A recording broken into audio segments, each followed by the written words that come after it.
तो आज की क्लास में पढ़ने वाले हैं pair of linear equations in two variables. तो स्टार्ट करते हैं गाइस। और हाँ, अगर तुम लोगों ने मेरे चैनल को सब्सक्राइब नहीं किया तो कर लेना। तो आज हम क्या क्या पढ़ेंगे, बेसिकली थ्योरी से स्टार्ट करेंगे, फिर मेथड्स ऑफ जो सॉल्यूशंस होते हैं, तुम्हारा सब्स्टिट्यूशन हो गया, एलिमिनेशन हो गया, क्रॉस मल्टीप्लिकेशन मेथड हो गया। प्रैक्टिस करेंगे कुछ क्वेश्चंस, 10 के सॉल्यूशंस भी मैं तुम्हें दिखाऊंगा और मैं कुछ टिप्स दूंगा बोर्ड एग्जाम्स के लिए ऐसी गलतियाँ जो होती हैं, जो कि हम डिस्कस भी करते चलेंगे। तो एक pair of linear equations in two variable consist of two equations. तो यहाँ तुम देख सकते हो वर्ड से, यहाँ लिख रहा था लीनियर इक्वेशंस इन टू वेरिएबल। तो लीनियर इक्वेशन है, ठीक है, एक्स और वाई इन दोनों की पावर भी 1 1 है, तो ये लीनियर इक्वेशन हो गई। a1x plus b1y equal to c1, एक लीनियर इक्वेशन हो गई। अब ये पेयर लिख रहा था ना, पेयर, तो यानी ये दो इक्वेशंस हैं, तो इसके लिए तो पेयर है एक लीनियर इक्वेशंस का टू वेरिएबल्स में। अब हमें दो की चाहिए होती हैं, क्योंकि तुम्हारे पास x है और तुम्हारे पास y है। तो अगर तुम्हें x और y की वैल्यूज़ फाइंड करनी है कि x इक्वल टू क्या होगा, y इक्वल टू क्या होगा, तो तुम्हें दो इक्वेशंस ही चाहिए। एक इक्वेशन से वैल्यू फाइंड नहीं हो सकती। एक इक्वेशन से तुम बस ग्राफ प्लॉट कर सकते हो और जो सॉल्यूशंस हैं रिलेटेड कैसे हैं वो पता लगा सकते हो, अदरवाइज वैल्यू फाइंड नहीं कर सकते हो, ठीक है। तो जो सॉल्यूशन होता है सिस्टम का वो एक्स वाई ऑर्डर पेयर होता है, सेटिस्फाइंग द इक्वेशन साइमल्टेनियसली। जो तुम्हें सॉल्यूशंस मिलना है एक्स और वाई का, इन इक्वेशन को सॉल्व करके, एक्स इक्वल टू 2 और वाई इक्वल टू 3 आ गया मान लो। अब ये a1 b1 c1 है, क्वेश्चन के ऊपर डिपेंड करता है, कांस्टेंट होते हैं क्या क्या दे रखा है। तो जब तुम x की वैल्यू 2 है, y की 3 है, तो दो इसमें पुट करूँगा x2 y3, तो ये सेटिस्फाई होगा। मतलब 3a1 plus 2y1 equal to c1 होना चाहिए, और ये 3a2 plus 2b2 equal to c2 भी होना चाहिए। मतलब 3 और 2 दोनों की वैल्यूज़ दोनों में पुट करोगे तो इक्वेशंस बन जाएगी, ठीक है। हाँ, तो अब हम देखेंगे जो सॉल्यूशंस होते हैं वो कैसे कैसे होते हैं। इसने कहा सिस्टम ऑफ सॉल्यूशन, और इसको हम लाइन्स के टर्म में देख रहे हैं।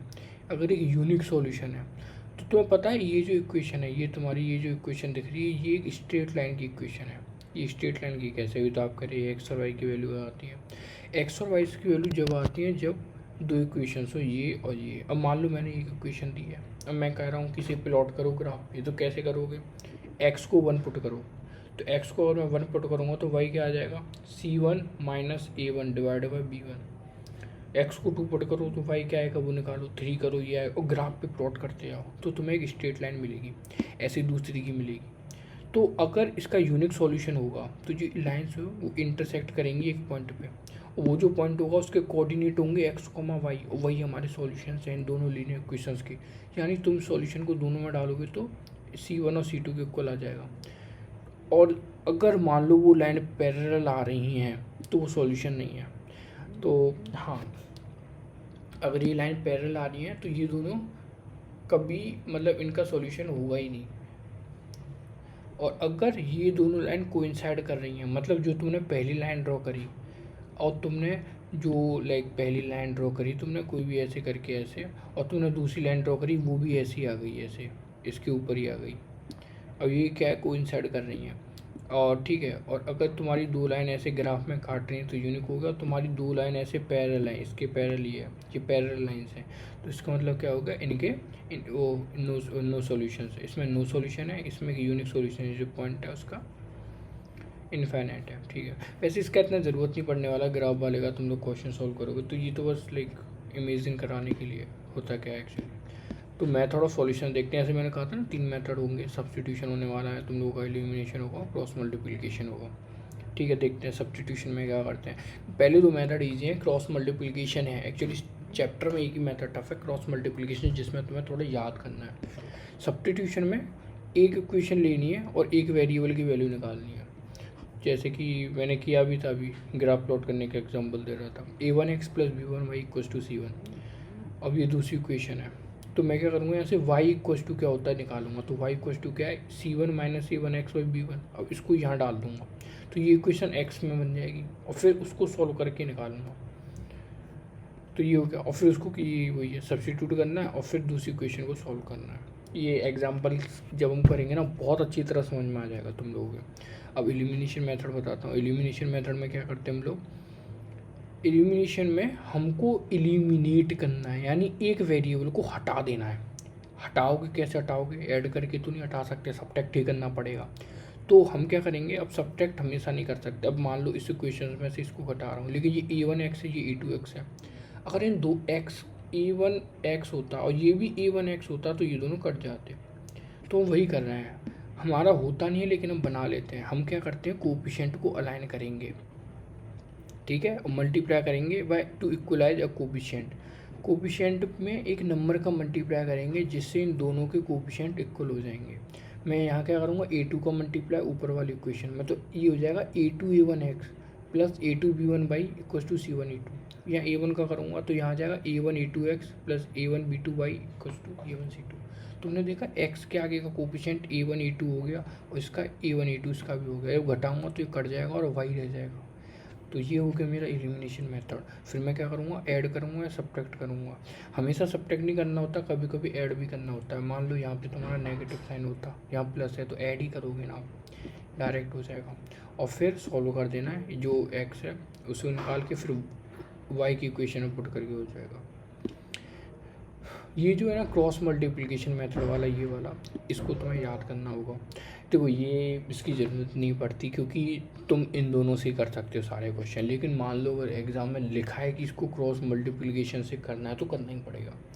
तो जो होती है, जो इक्वेशंस होती हैं इस फॉर्म में, तो ये मान लो मेरी इक्वेशन है इस फॉर्म में, तो अब मुझे इसको सॉल्व करना है तो फिर मैं कैसे करूँगा, तो उसके लिए क्रॉस मल्टीप्लिकेशन होगा। अगर तुम्हें ऐसे पहली फॉर्म में बनाना है तो क्या करना पड़ेगा, दोनों साइड c1 c2 का मल्टीप्लाई करना पड़ेगा। तो ये होगा c1x plus c2y equals to c1 c2, d1x plus d2y d2x plus d1y equals to 1, और यहाँ c2x प्लस c1y। तो ऐसे ऊपर वाली फॉर्म में भी बना सकते हो, लेकिन तुम इसको डायरेक्ट कर सकते हो ऐसे।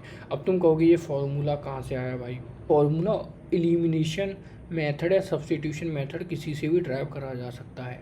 कैसे करना है मैं बताता हूँ कैसे करना है। तुम यहाँ करो, जो मैं अभी एग्जांपल दे रहा था ना, यहाँ a2 का मल्टीप्लाई करूँगा, a1 का करूँगा, फिर ये दोनों कट जाएंगे, फिर बाई को लाऊंगा तो बाई कुछ तो क्या आ जाएगा तुम्हारा, देखो यहीं से आ रहा है, जो तुम्हारा y है वो आ जाएगा तुम्हारा a2c1, तुम्हारा ये जो यहाँ से आ रहा है ना वही ऊपर से निकलेगा, सिंपल। तो बेसिकली लोग मुझसे पूछते हैं याद करो, नहीं याद क्यों कर रहे हो, जब तुम्हारा एग्ज़ाम में जनरली नहीं पूछेगा, बहुत ज़्यादा कम चांस है। अगर पूछता है तो इक्वेशंस ऐसे लिखो और फिर उसको एलिमिनेट, इसमें a2 का मल्टीप्लाई करो, यहाँ a1 का मल्टीप्लाई करो नीचे, फिर सब्ट्रैक्ट करो।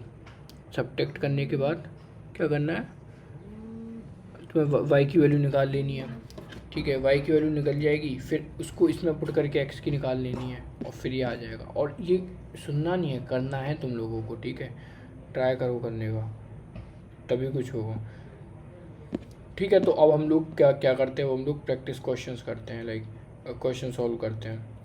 मीडियम लेवल से स्टार्ट करते हैं हम लोग, ठीक है, लेवल सॉल्व करते हैं, ठीक है।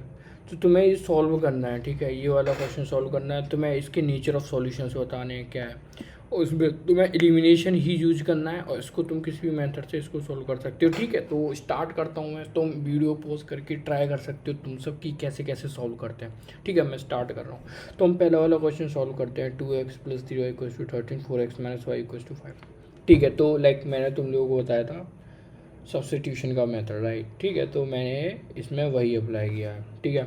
मैं सॉल्यूशन दिखाता हूँ इसका। तो मैंने क्या किया है, जो सेकंड इक्वेशन है y equals to, second equation से y की वैल्यू ये आ गई, ठीक है। अब ये मैंने y यहाँ से क्यों निकाला है, फर्स्ट से निकालना चाहिए था। फर्स्ट से इसलिए नहीं निकाला क्योंकि फर्स्ट से मैं निकालता तो 13 माइनस 2x डिवाइडेड बाई 3, तो तुम्हारा फ्रैक्शन आ रहा, तो उसमें थोड़ी सी दिक्कत होती, ठीक है, इतनी दिक्कत नहीं होती क्योंकि at the end answer same आएगा। लेकिन ठीक है, ये थोड़ा ज़्यादा बेटर भी होगा, और ये डिपेंड करता है तुम बोर्ड में कैसे सो, क्योंकि अगर तुम लेट हो रहे हो तो उसके अकॉर्डिंग डिपेंड करेगा। अगर तुम फास्ट हो तो कोई भी मेथड कर सकते हो। तो मैंने y को ये लिया है और फिर मैंने इसको फर्स्ट इक्वेशन में डाल दिया, यानी 2x plus 3y equals to 13 में मैंने इसको पुट कर दिया है। तो 2x 3 इंटू वाई की जगह मैंने क्या डाला है, 4x माइनस 5 को पुट किया है मैंने, और इसको मैंने 13 के इक्वल कर दिया। तो ये क्या हो जाएगा, 2x plus 12x minus 15 equals to 13। तो फाइनली ये आ गया, और यहाँ से डायरेक्ट तुम्हारी वैल्यूज़ भी आ जाएंगी, इट्स ईजी, ठीक है।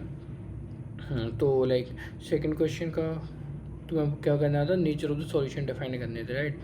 तो नेचर ऑफ द सॉल्यूशन, तो x minus 2y equals to 4, 3x minus 6y equals to 12। तो नेचर ऑफ द सॉल्यूशन से मैं क्या पूछना चाह रहा था तुमसे कि इसके यूनिक सॉल्यूशन है, नो सॉल्यूशन है, इन्फाइनाइटली मेनी सॉल्यूशंस हैं। मैंने स्टार्टिंग में बताया था लाइन से भी, लाइन इंटरसेक्ट कर रही है तो यूनिक सॉल्यूशन, पैरेलल है तो नो सॉल्यूशन, एंड कोइंसाइड कर रही है तो इन्फाइनाइटली मेनी सॉल्यूशंस होते हैं। लेकिन मैंने ये भी कहा था ना कि हाँ उसकी इतनी ज़रूरत नहीं पड़ती एग्जैक्टली, तो हम लोग इसे मैथमेटिक्स से सॉल्व करेंगे पूरा। तो मैं क्या करूँगा, जैसे मैं इसमें कर रहा था यार, इसमें मैं एलिमिनेशन का यूज कर रहा हूँ, सब्सटीट्यूशन किया, तुम सब्सटीट्यूशन से भी कर ही सकते हो। तो करूँगा मैं क्या कर रहा हूँ, एलिमिनेट कर रहा हूँ। तो एलिमिनेट में क्या करते थे, मल्टीप्लाई करते थे ना। तो मैंने फर्स्ट इक्वेशन को 3 से मल्टीप्लाई करा। मैंने क्यों किया, क्योंकि यहाँ 3x है और माइनस 6y इक्वल्स टू 12 है। तो ये x है या 2y है इक्वल्स टू 4। तो तुमने देखा ये x और y के कोफिशिएंट है ना, यहाँ पे 3 है और यहाँ पे 6 है, यहाँ पे x का 1 है और यहाँ पे माइनस 6 है, यहाँ पे माइनस 2 है y का कोफिशिएंट। तो ये दोनों इक्वल नहीं है, अलग अलग है। तो जब मैं इस इक्वेशंस में से इसको घटाऊंगा तो क्या होता है, 3x वाले में से x को, y वाले में से y को, इस कांस्टेंट इसमें से इसको घटाते हैं। तो इसको घटाने के लिए हमें मल्टीप्लाई करना पड़ेगा यहाँ 3 से, ताकि ये 3x हो जाए। तुम 6 से भी मल्टीप्लाई, तुम y को 6 बना सकते हो 3 से मल्टीप्लाई करके। ऐसे कोई भी कर सकते हो, या तो तुम x के कोफिशिएंट को इक्वल कर लो या y के कर लो। तो मैं क्या कर रहा हूँ, x के कोफिशिएंट को इक्वल कर रहा हूँ मल्टीप्लाई बाय 3। तो मैंने करा तो ये हो गया 3x minus 6y equals to 12। तो ये तुमने देखा 3x minus 6y equals to 12, तो सेकंड वाला भी है। अभी दोनों इक्वेशन सेम आ रही हैं, तो इसका मतलब ये है कि इसके इनफाइनाइटली मैनी सॉल्यूशंस होंगे। इनफाइनाइटली मैनी सॉल्यूशंस क्यों होंगे, क्योंकि जब तुम इसका ग्राफ ड्रॉ करोगे तो इसका ग्राफ, तुमने इसका ग्राफ ड्रॉ किया, ठीक है, मान लो तुम्हारे पास ये 2 लाइन है, तो जो ग्राफ है तुमने इसका ड्रॉ किया ये रहा, और फिर तुमने इसका दूसरी इक्वेशन का ग्राफ ड्रॉ किया, दोनों सेम आ रही हैं तो दोनों एक ही लाइन पे आएंगी। तो ये क्या कोइंसाइड कर रही हैं, ये लाइन्स हैं। तो मैं वही कह रहा हूँ कि लाइन्स कोइंसाइड कर रही हैं तो इन्फाइनाइटली मेनी सॉल्यूशंस होते हैं। और अगला क्वेश्चन क्या था, इसको हमें एलिमिनेशन से सॉल्व करना है, ठीक है, करते हैं। तो एलिमिनेशन से कैसे सॉल्व करना होता है, जो ऊपर किया है वही यहाँ पे करना होता है। तो मुझे इसका कोफिशिएंट इन दोनों को इक्वल करना है। तो मैं 5 और 3 का कर सकता हूँ, ठीक है, और या फिर मैं 5 का कर सकता हूँ। कौन सा आसान है, देखो 5 और 3 अगर तुम करोगे, यहाँ पे मुझे 15 करना पड़ेगा, 5 का मल्टीप्लाई यहाँ 3 का। लेकिन अगर मैं y के कोफिशिएंट को सेम करूँगा तो ये 4 है, इसको 4 बनाने के लिए मुझे -2 का मल्टीप्लाई करना पड़ेगा, राइट। तो क्या -2 का मल्टीप्लाई करूँ, नहीं, तुम यहाँ पे 2 का मल्टीप्लाई भी कर सकते हो। अगर तुम -2 का करोगे तो तुम्हें सब्ट्रैक्ट करना पड़ेगा, ठीक है। अगर तुम 2 का मल्टीप्लाई करोगे तो ऐड करोगे तो हो जाएगा। लाइक मान लेते हैं मैं यहाँ पे 2 का मल्टीप्लाई कर देता हूँ, ठीक है, मैं इसमें 2 का मल्टीप्लाई कर रहा हूँ, ठीक है, ये लो तुम लोग जूम कर लो। तो अगर मैं इसमें 2 का मल्टीप्लाई कर रहा हूँ तो ये हो जाएगा 10x minus 4y equals to 2, और दूसरी क्वेश्चन है मेरी 3x plus 4y equals to 2। तो ये प्लस 4y है और ये माइनस 4y है मेरा।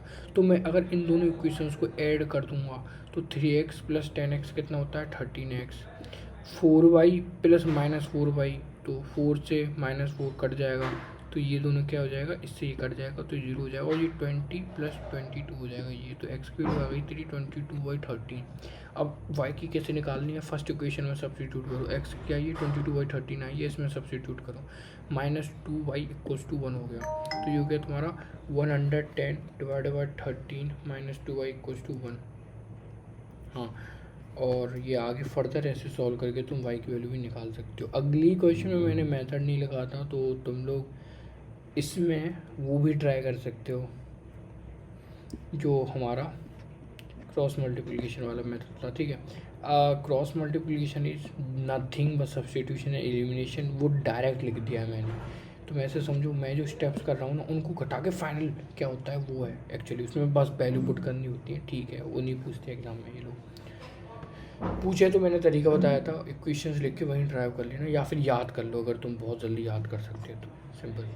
तो मेरे पास इक्वेशंस है, मैं इसको एलिमिनेशन, सबसे ज़्यादा क्वेश्चन सॉल्व लोग एलिमिनेशन से ही करते हैं, बेटर, राइट। अगर एलिमिनेशन हो रहा है तो बेस्ट है। तो इसमें करते हैं क्या क्या, तुम्हें क्या लग रहा है कि मुझे क्या करना चाहिए। तो इसमें जो x है, हाँ, तो इसमें x को इसको 2 से मल्टीप्लाई करते हैं फर्स्ट इक्वेशन को, 7 2 = 14, 5 2 = 10 इक्वल्स टू 2। तो ये हो जाएगा 14x plus 10y equals to 2। अब दूसरी इक्वेशन में ये कोफिशिएंट ऑफ x क्या है 14, अब मुझे इसका भी 14 बनाना पड़ेगा, तभी तो एलिमिनेट होगा, एक्स बना हुआ ही नहीं कभी। तो इसमें 7 का मल्टीप्लाई करूँगा तब ये 14 बनेगा ना।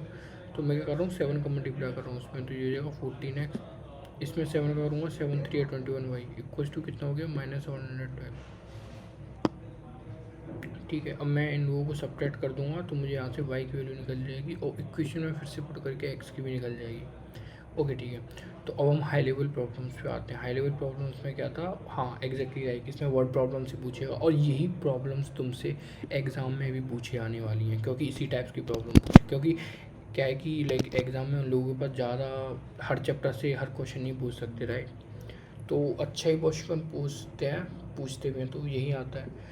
मान लेते हैं एक शॉप है, वो पेन और पेंसिल देता है, 3 पेन और 4 पेंसिल की कॉस्ट है 142, 5 पेन और 2 पेंसिल की कॉस्ट है 116। तो प्राइस फाइंड करना है 1 पेन और 1 पेंसिल का। आई थिंक ये इजी है। तो कैसे करते हैं, पेन की अब तुम्हें इक्वेशन बनानी पड़ेगी। तो अज्यूम करो कि पेन की कॉस्ट है x, पेंसिल की कॉस्ट है y। तो तुम्हारा 3 पेन की कॉस्ट कितनी होगी, 1 पेन की x है, 3 की कितनी होगी 3 × x, 3x। 4 पेंसिल की कितनी हो जाएगी 4y, जो कितनी दे रखी है। उसने कहा 2 पेंसिल्स की कॉस्ट इतनी है, यानी 2 × 1 पेंसिल कॉस्ट y है, तो वो इतनी है। तो मुझे एक की फाइंड करनी थी, तो मैं यहाँ निकालता हूँ। जैसे कि ऊपर इक्वेशंस बनाई थी, तो ये बननी है। 1 मिनट रुको। 5 पेन, अच्छा 5 पेन भी डाल दो, 5x + 2y = 116 है, ठीक है। तो ये मेरी 2 इक्वेशंस बन रही हैं और इसको मुझे क्या करना है, अब बस एलिमिनेशन से सॉल्व करना है, सॉल्व यूजिंग एलिमिनेशंस। तो मैं क्या करूँगा, फर्स्ट जो इक्वेशन है उसको मैं एलिमिनेशन से सॉल्व कर रहे हो, तो वो क्या करते हैं, कोफिशिएंट को सेम करो, या तो एक्स के या वाई के। जनरली हम लोग एक्स के ही करते रहते हैं, इजी, ठीक है। तो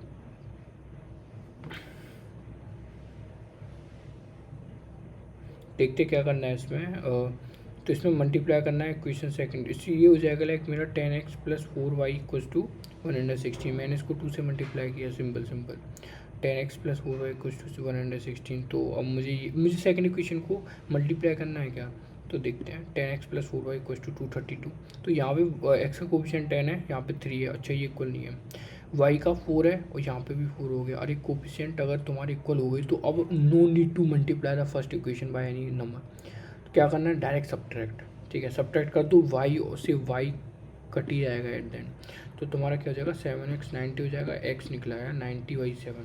अब मैं इक्वेशन y में डालूंगा तो y = क्या है मेरा, 3x + 4y = 142 है। तो 3 × x की वैल्यू डाल दी, + 4y = 142 है। तो इसको सॉल्व करके मेरी y की निकलेगी। मैं ये बताता हूँ तुम्हें क्वेश्चन 6, ठीक है। तुम इन क्वेश्चंस को वीडियो पॉज करके खुद से ट्राई करो, ठीक है, फिर मैं बता ही रहा हूँ।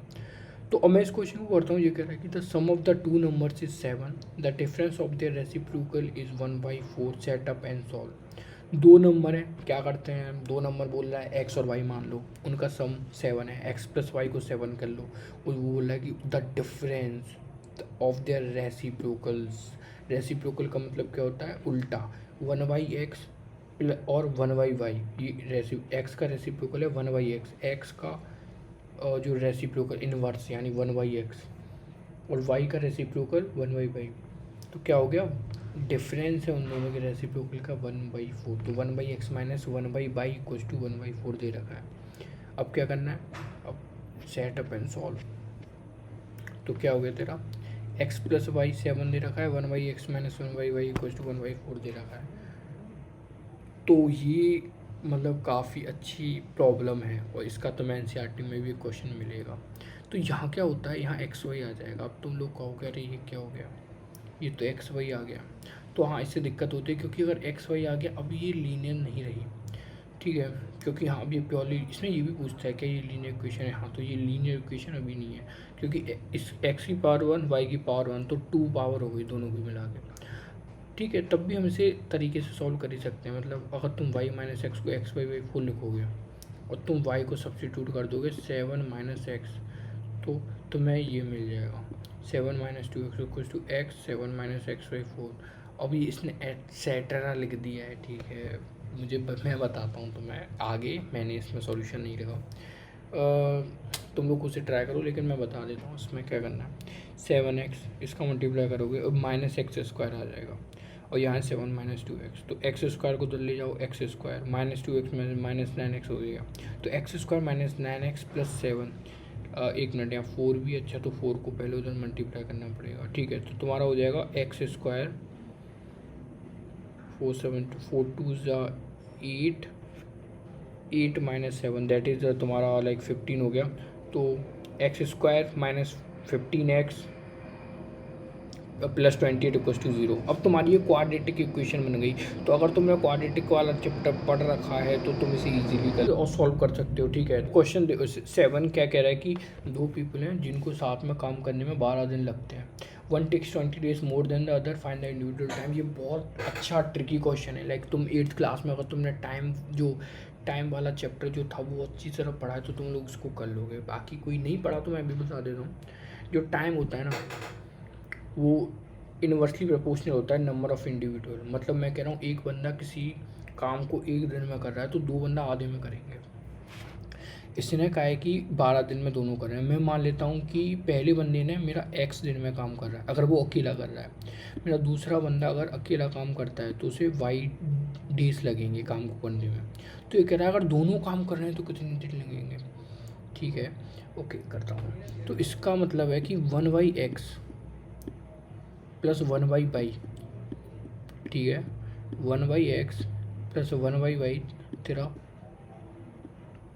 हाँ एक्चुअली ये 1/12 है, यहाँ 12 दे रखा है ना। तुमने x प्लस वाई कुछ टू 12 क्यों नहीं लिखा? अरे एक ऐसे हो ही नहीं सकता, क्योंकि तुम कह रहे हो कि एक बंदे को किसी काम को करने में 1 दिन लगता है, दूसरे को 2 दिन लगते हैं, तो दोनों को मिलकर 3 दिन लगेंगे। कुछ भी कम ही लगेगा ना, दो लोग काम कर रहे हैं। इन्वर्सली प्रोपोर्शनल होता है काम जो होता है, ठीक है। ये क्वेश्चन क्या है, एक केमिस्ट है, इसके पास दो सॉल्यूशन है, तेरे 10% और 30%। How much of each solution should be mix to get a 20% litres of 80% solution. Amazing question है, ठीक है। तुम लोग ऐसा करो, वीडियो पॉज करो और ट्राई करो इसको एक बार, ठीक है। मैं सॉल्व करता हूँ। तो मैं क्या करना होता है, हम लोग क्या करते हैं हमेशा, हम लोग एक्स और वाई वेरिएबल्स मानते हैं, ठीक है, एज्यूम करते हैं, ठीक है। तो मैंने मान लिया दो एसिड हैं, पहला मेरा एक्स है, दूसरा मेरा वाई है। तो एक्स क्या है, उसकी वॉल्यूम है, मान लो 5 लीटर है, वाई 10 लीटर है, और ये दो सॉल्यूशंस हैं, अलग अलग वेसल है, उसमें जो भी है मेरा जार है, जो भी है उसमें रखा है, बॉक्स है। तो उसमें मैंने x का 10% लिया। 10% कितना होता है, 10/100। तो x into 10/100 plus y into 30/100, ठीक है। तो ये किसके बराबर होगा, ये बराबर हो जाएगा 20 का 18%, 20 इंटू 80/100 ये हो जाएगा। अच्छा ठीक है, मैं पहली इक्वेशन मिल गई, x into 10/100 plus y into 30/100 equals to 20 into 18/100, क्योंकि ये कह रहा है जब तुम इन दोनों को मिक्स करोगे 10% of x plus 13% of y, तो तुम्हें टोटल जो सॉल्यूशन मिलेगा 20 लीटर मिलेगा, उसका 18% है, उसमें एसिड है, ठीक है। अच्छा दूसरी इक्वेशन क्या होगी, x plus y equals to 20, right. उन दोनों की वॉल्यूम 20 ही है, क्योंकि जब तुम मिक्स कर रहे हो तो 20 बन रहा है, तो पहले x की कुछ होगी, y की कुछ होगी, दोनों की मिला के 20 रही होगी ना, अलग से थोड़ी ना क्रिएट हो जाएगा हवा में से निकल के एसिड वगैरह। तो वही यहाँ सॉल्यूशन में दिखाया है कि हमने क्या किया, 10% ऑफ x, 10/100 को 0.1 लिख लिया, x प्लस 0.3 30% ऑफ y, और y को क्या लिखा है इसने, x प्लस वाई 20 था, तो y equals to 20 minus x, तो 20 माइनस एक्स लिखा है, इक्वल्स टू 18% यानी 0.18, 18/100 इंटू 20 कर दिया है। तो यहाँ से अगेन यहाँ तेरी क्वाड्रेटिक नहीं बननी, इजी क्वेश्चन है मतलब। तो ये तेरा हो जाएगा, और यहाँ से x निकला 12 लीटर, मतलब 0.1x प्लस 6 माइनस 0.3x, तो ये तेरा हो जाएगा 6 minus 3.6 that is 2.4 divided by 0.2 that equals to 12. Okay, good. The sum of two angles of triangle is 90 degree and their difference is 30. Find the angles by solving linear equation. I mean this is a very easy question. अब बहुत लगता नहीं high level का. So basically x plus y 90 and x minus y is 30 and then you can solve.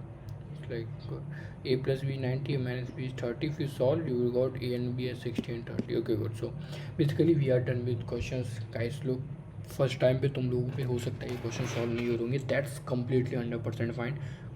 तुम लोग दोबारा कर सकते हो इन क्वेश्चंस को। और हाँ, ये क्विक रिवीजन सीरीज थी और तुमने ये कर लिया, मतलब ठीक है कर लोगे तुम बोर्ड का क्वेश्चन, इतना ज़्यादा स्ट्रेस नहीं लेना। तो मैं कुछ टिप्स दे देता हूँ कि लेबल ऑल स्टेप्स, क्योंकि अगर लीनियर इक्वेशन का क्वेश्चन आता है तो ज़्यादा कितना ही लंबा कर सकते हो उसको, अगर ज़्यादा मार्क्स में है तो स्टेप्स लिखो जिससे लगे तुमने कुछ किया है, ठीक है। और वही चेक कंसिस्टेंसी भी करते रहो कि भाई तुम्हारी पैरेलल वर्सेस जो है जो कोइंसिडेंस लाइन है, पैरेलल लाइन है तो सॉल्यूशन ही नहीं है, मतलब सॉल्यूशन है ही नहीं तो तुम निकाल रहे हो उसका सॉल्यूशन। जब नहीं है तो लिख सकते हो पैरेलल लाइन से नहीं होगा। और यूनिट्स को लिखना है, जैसे कि मैंने अभी वर्ड प्रॉब्लम कराई थी तो उसमें डेज, लीटर्स, डिग्री से लिखना है, इसके नंबर कट होते हैं, जनरली कट होते हैं। अगर तुम नहीं लिखोगे तुम स्पिनिंग लाइक लूज़ नहीं कर सकते हो उस पर अपने मार्क्स को, अगर तुम पूरा क्वेश्चन सॉल्व करके आ रहे हो। और वेरीफाई करना, substitute back into the original equation.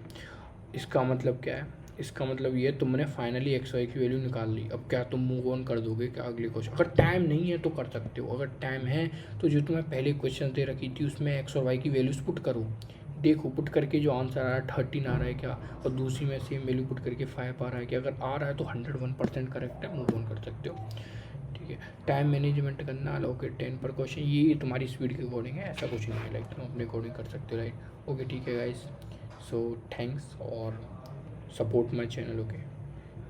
We will meet in next video.